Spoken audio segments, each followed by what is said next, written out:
ঝর্ণার রান্নাঘরে স্বাগতম। আজকে আমি বানাবো শশার রেসিপি।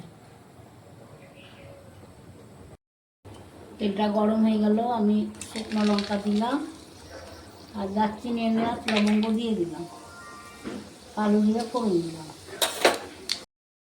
এবার আমি আলু আর গাজরটা কেটে রেখেছিলাম দিয়ে দিলাম, লবণ দিয়ে দিলাম।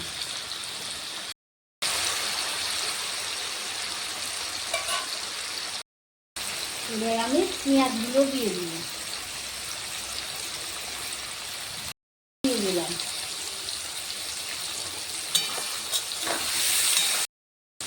এবার লঙ্কাগুলো দিয়ে দিলাম, কুচি করে রেখেছিলাম সেগুলো দিয়ে দিলাম। এবার আমি শসাগুলো দিয়ে দিলাম,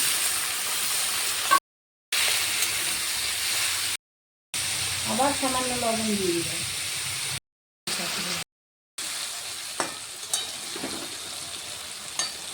সবজিটা সেদ্ধ হয়ে গেল। এবার আমি ওর মধ্যে টমেটো দিয়ে দিলাম আর ধনিয়ার পাতা দিয়ে দিলাম, একটু মিষ্টি দিয়ে দিলাম, হলুদটা পরে দিলাম।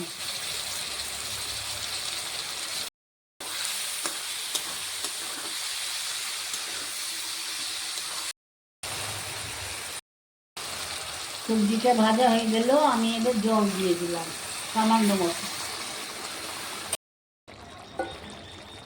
আমি ভাজা মশলাগুলোই দিয়ে দিলাম, এর মধ্যে জিরে ধনে গোলমরিচ আর লঙ্কার গুঁড়ো, একটু কর্নফ্লাওয়ার গুলে দিলাম।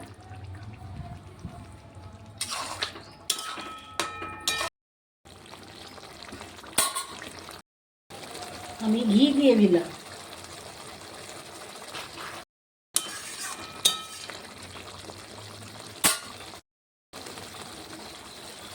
শশার রেসিপিটা হয়ে গেল, এবার আমি নামিয়ে নিলাম। আজকে আমি বানালাম শশার রেসিপি।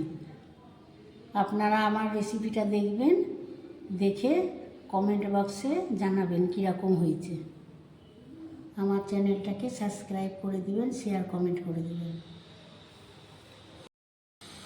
এই রেসিপিটা রুটি, পরোটা, নান সব দিয়েই খাওয়া যায়।